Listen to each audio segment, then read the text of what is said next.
I sat at the head of my own dining room table, looking at the people who used to call me Dad.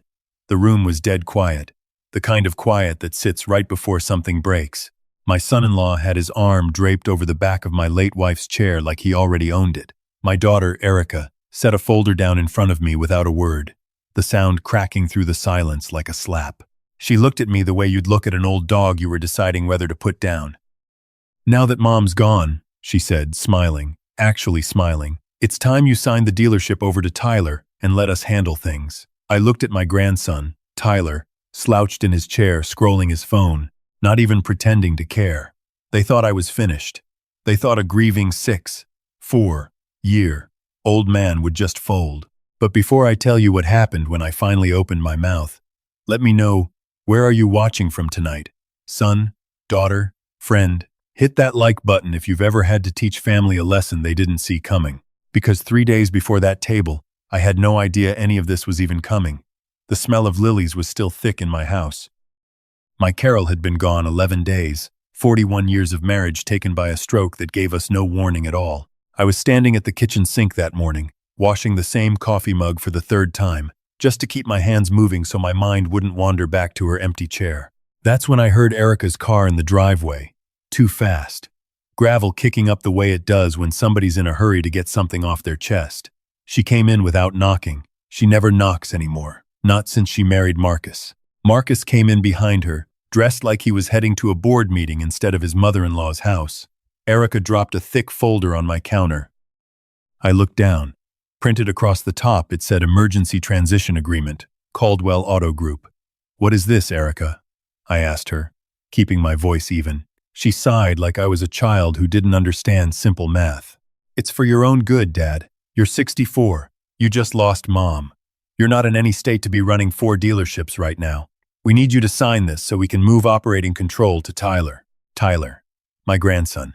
19 years old, 3 months out of high school, more interested in posting videos of himself doing donuts in the parking lot than learning how a balance sheet worked.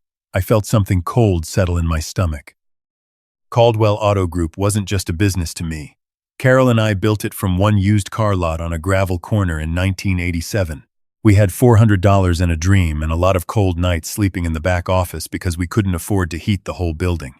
Carol did the books by lantern light some winters.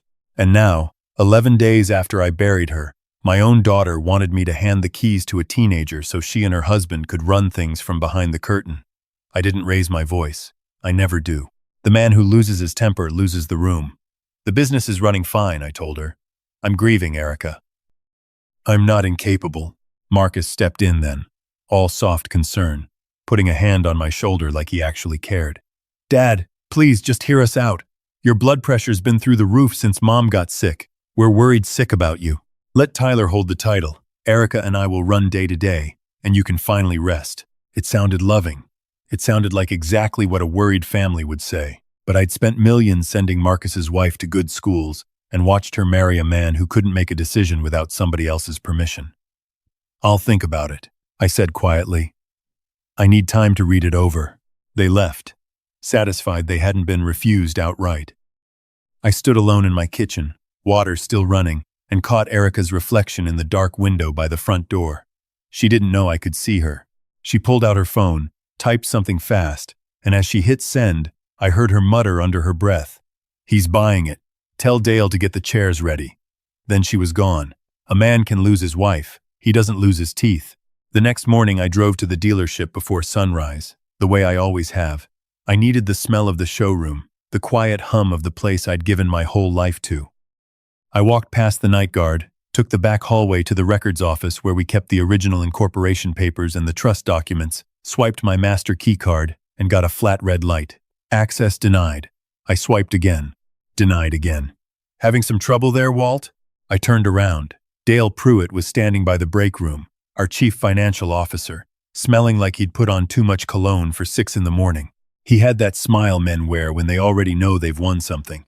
"My card's not working," I said. "Oh, right. Should have warned you," he said, far too easy about it. "We're running a security upgrade this weekend." Marcus ordered it, figured you'd be taking some time off to grieve, so he had IT lock down the sensitive files while they migrate everything. Marcus ordered it. I repeated those words slow in my head. They were locking me out of my own company, building a wall to hide whatever they were doing behind it. The old me would have grabbed Dale by his collar.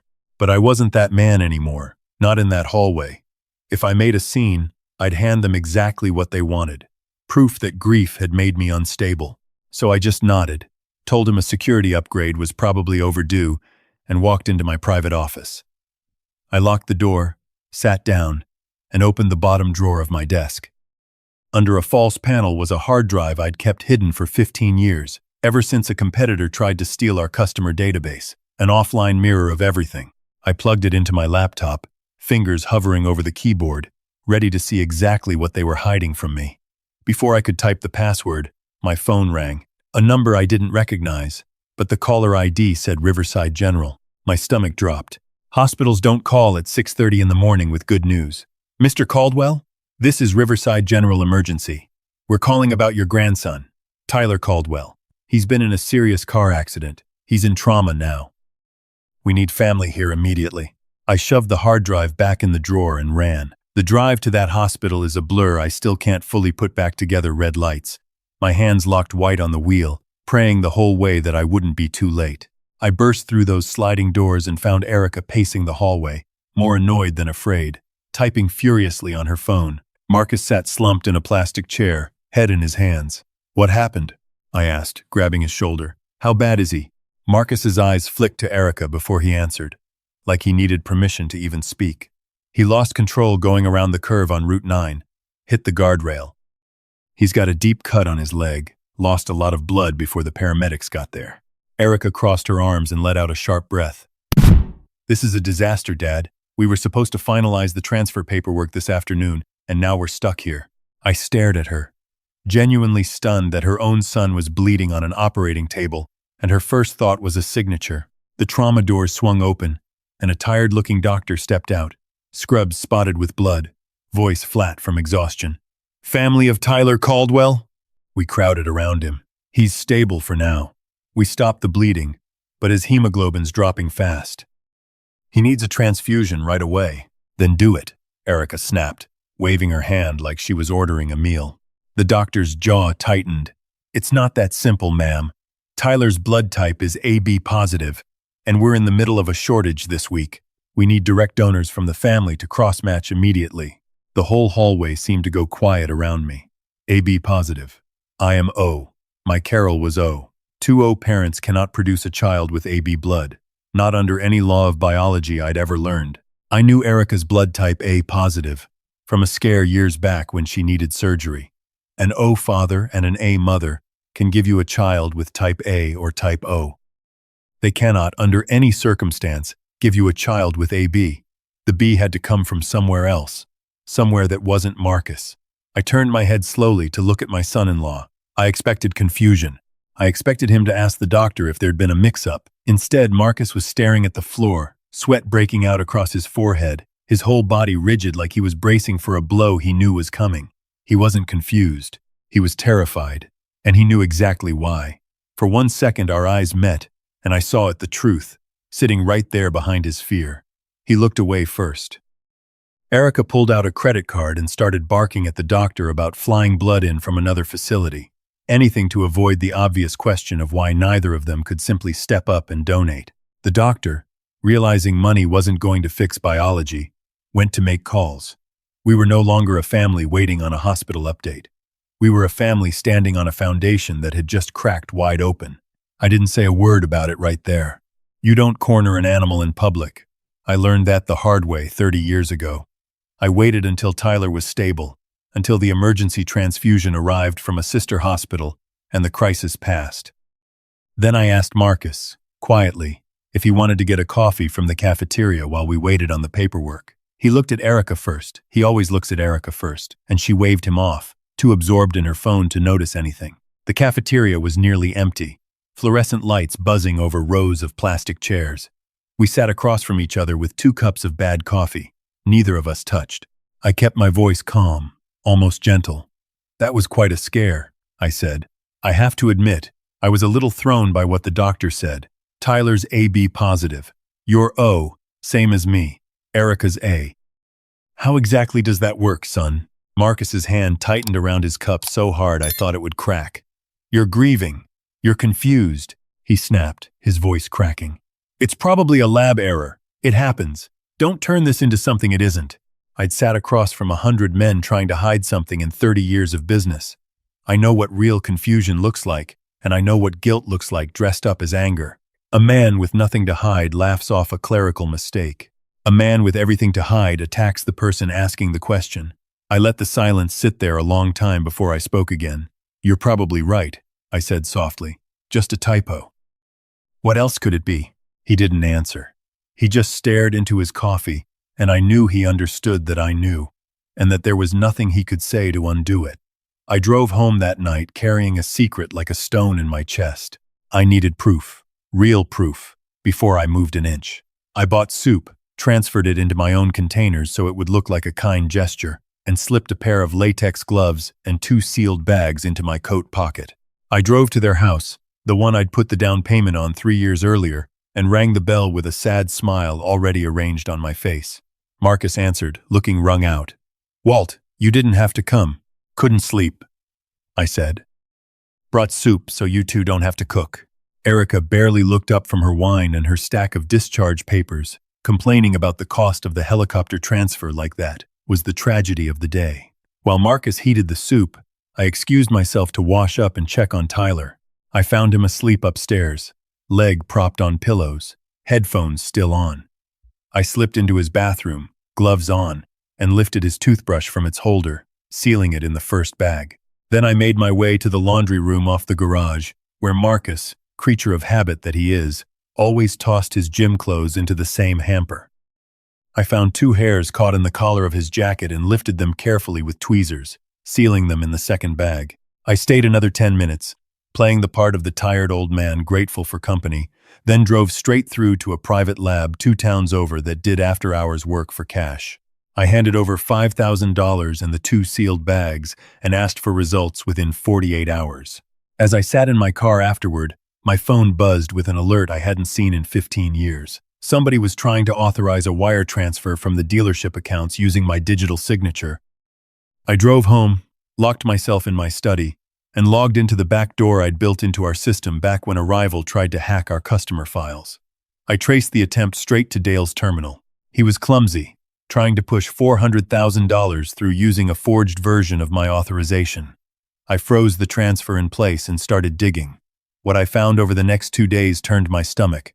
Dale had set up 3 shell companies registered out of state Reliable Fleet Consulting, Heritage Auto Logistics, Crestview Parts Supply, feeding them fabricated invoices for services that never existed. Small enough each time to avoid an automatic audit flag, but constant, month after month. I traced the dates back and felt the floor drop out from under me. The first withdrawal happened the same week Carol was diagnosed with the cancer that would take her. While I sat in oncology waiting rooms holding my wife's hand, my own daughter's husband and our CFO were robbing my company blind. And the money wasn't coming from profits. It was coming straight out of the employee pension fund.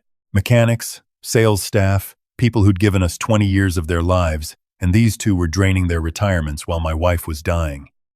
I pulled the transition agreement Erica had left on my counter and flipped to the back pages, past all the legal language about executive authority, straight to the fine print and indemnification clause wiping out any liability for prior financial discrepancies, and a clause naming me as the sole approving authority for the upcoming year-end audit. If I signed, I'd be legally signing my own name to their theft. The handover was never about Tyler running the business.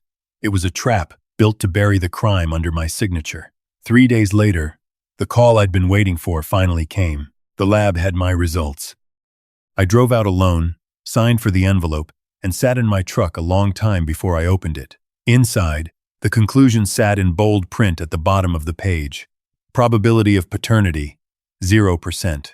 Marcus was not Tyler's biological father.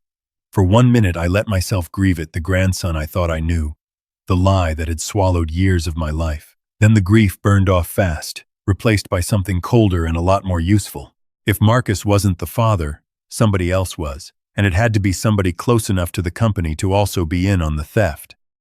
I drove straight to the office of a man named Carl Whitfield, a retired detective who did private work now, and put a blank check on his desk. "I need everything on Erica," I said. "Before she married Marcus and after, start with Dale Pruitt." 3 days later, Carl met me at a roadside diner with a thick folder.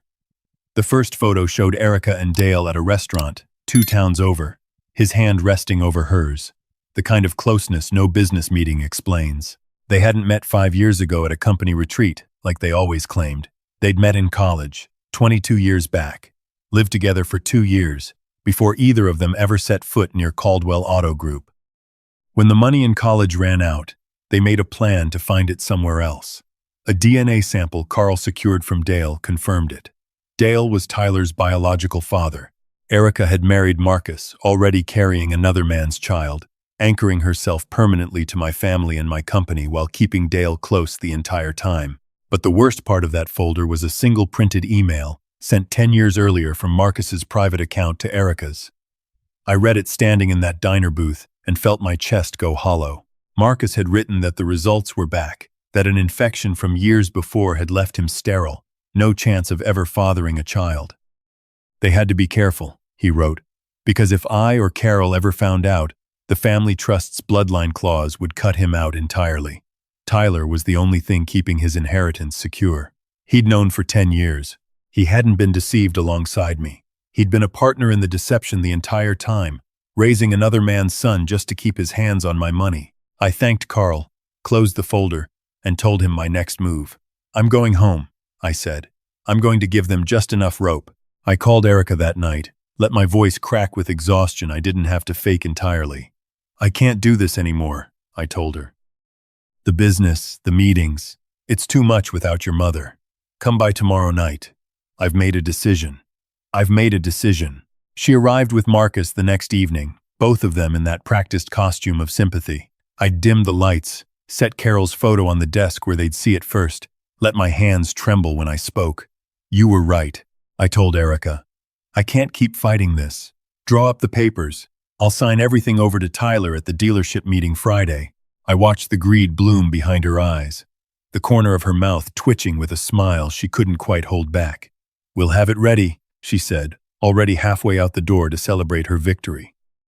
The moment their car disappeared down the street, the trembling old man vanished. I stood up straight, picked up the phone and called my attorney, a sharp, unflinching woman named Denise Whitaker who'd handled every hard negotiation of my career.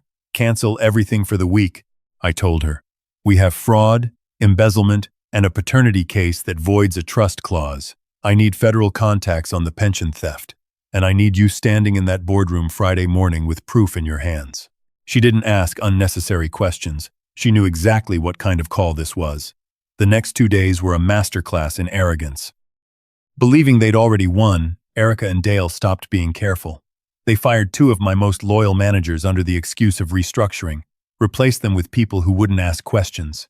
Marcus did nothing to stop it, just signed whatever was put in front of him, a man who'd given up the right to an opinion the day he agreed to the lie. I let them think I'd disappeared into grief, wandering the lot like a man already gone. Quietly, Denise worked with federal investigators, handing over the digital trail I'd traced the shell companies, the routing numbers, the stolen pension funds. By Thursday night, agents were positioned and ready.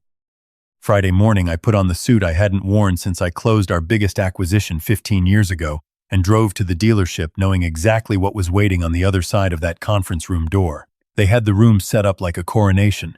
Erica sat in my chair at the head of the table. Dale sat to her left, smug as ever. Marcus sat pale and sweating to her right. Tyler sat near the end, scrolling his phone, oblivious to all of it. A folder slid down the table toward me, with a gold pen resting on top. "This is the final agreement," Erica said, voice sharp now, no pretense of grief left in it. "Sign at the bottom and it's done. Now that Mom's gone, the company goes to Tyler's name, and you can finally step back and let us handle it." I looked at her for a long moment, then at Marcus, giving him one last chance to be a man and tell the truth himself. He looked away. I set the pen down without signing. "No," I said. The doors opened. Denise walked in flanked by 2 federal agents, and the temperature in that room dropped to nothing. She tossed the lab report onto the table and read the result aloud for everyone to hear. 0% probability of paternity. Marcus excluded as Tyler's biological father. the trust's bloodline clause triggering immediate forfeiture of any claim to company assets. Tyler dropped his phone. Erica's face went from triumph to panic in less than a second. Dale shot up from his chair, only to be shoved back down by an agent's hand. Denise laid out the embezzlement charges next, the shell companies, the pension theft, all of it timed to the exact week Carol was diagnosed. Marcus tried to play the victim, pointing at Erica, claiming he'd been deceived too. I pulled the printed email from my jacket and threw it down in front of him. He read his own words from 10 years earlier, and the act collapsed completely. He didn't deny it. He just sat there and wept, while Erica and Dale turned on each other, screaming, each blaming the other for getting caught. The agents read Erica and Dale their rights and walked them out in handcuffs. I turned to Marcus, who was still crying into his hands. "You had 10 years to tell me the truth," I said. "You chose the money instead. You're done here. 24 hours to clear out of the house I bought you. You'll never work for this company again, and you'll never see a dollar of my estate." Then I turned to Tyler, who looked smaller than I'd ever seen him. The whole foundation of his life pulled out from under him in a single morning. "None of this is your fault," I told him, softer now. "You didn't choose any of it. But you're not part of this family by blood, and you won't inherit what was never really meant to be yours. I'll cover your tuition and your living expenses for 1 year. That gives you time to find your own footing. After that, you build your own life." He nodded, eyes wet, and thanked me quietly before he walked out, leaving behind everything he'd grown up believing was his. 6 months later, I sat in a federal courtroom and watched Erica and Dale sentenced to 12 years each for wire fraud and pension theft. Marcus, stripped of everything, ended up working a register at a hardware store across town, finally learning the value of the dollar he'd spent his whole adult life, never earning honestly. I rebuilt what they tried to tear down. I brought back every manager who'd been pushed out, restored every dollar to the pension fund myself before the federal recovery even finished, and stood in front of 200 employees to tell them their futures were safe. On a quiet morning a few months after that, I stood on the roof of our main dealership with Denise beside me and signed away half of everything I owned into a scholarship fund in Carol's name for kids with more drive than money. The other half went into an employee ownership plan, so the people who actually built this place with their hands would finally own a piece of it. Family was never about blood. It never was. It's about who stays, who tells the truth, who stands beside you when the lights go out. I lost my wife. I didn't lose what she taught me. And some nights, when the dealership's quiet and the lot lights flicker on across the empty cars, I swear I can still hear her in that office, counting the books by lantern light, telling me we were going to make it after all. You know, the truth has a funny way of showing up exactly when you stop running from it quietly, with proof in hand, asking nothing but to be seen. Real strength was never in the shouting. It was in Walt's patience, his calm, his refusal to let grief turn into bitterness. Love built that company, and love rebuilt it too, the kind that outlasts betrayal and still finds room for a boy who never asked to be part of the lie. A small note for you. This story was written and fictionalized by AI for entertainment purposes, while hoping to leave you with a warm and meaningful life lesson.